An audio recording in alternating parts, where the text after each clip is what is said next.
सद्भावना city news Uttar Pradesh Uttarakhand आपको खबरों में रखे सबसे आगे।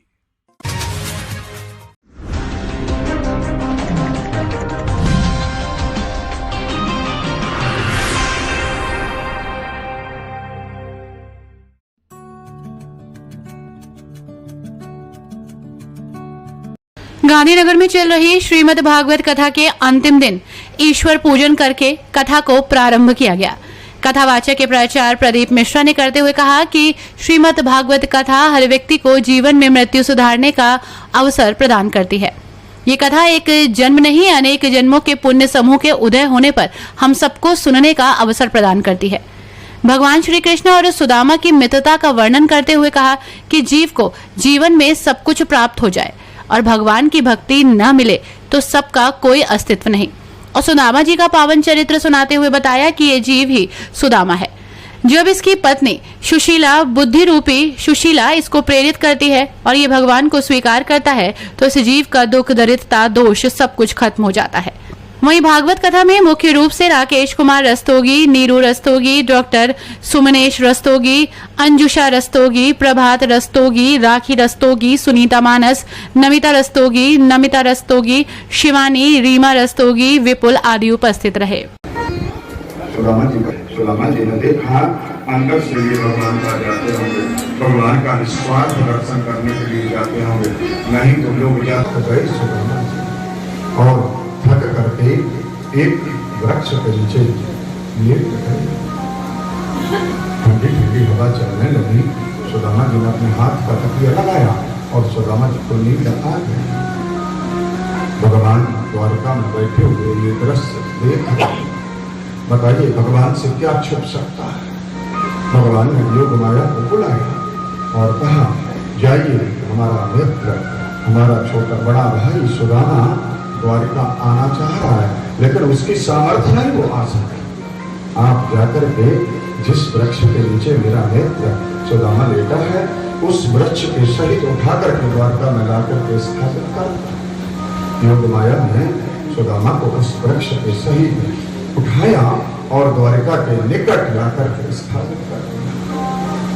थोड़ी देर बाद सुदामा की निद्रा टूटी, उठ करके सुदामा बैठ गए और जब सामने सुंदर सुंदर भवनों को बना देखा सुदामा सोचने लगे मैं यहाँ कैसे आ गया, मैं तो कहीं दूसरी जगह सोया था।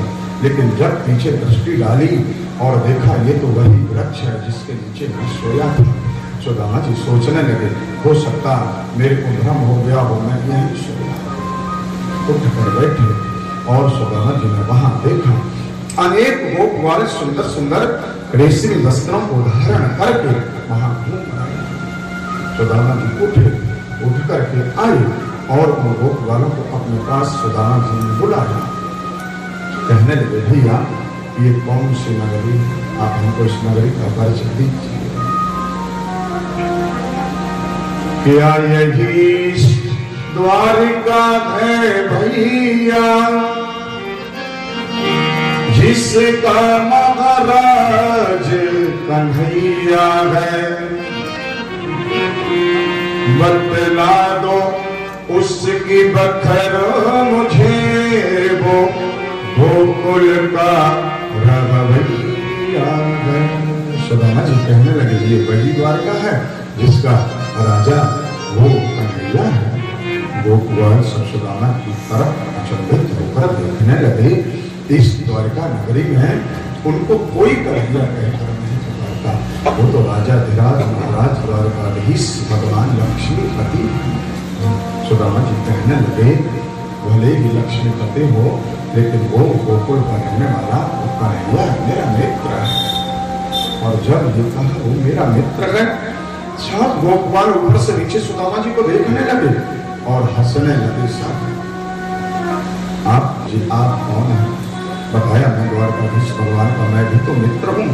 कैसी मित्रता और द्वारकाधीश भगवान से आपका कब और कहां और कैसे मिला?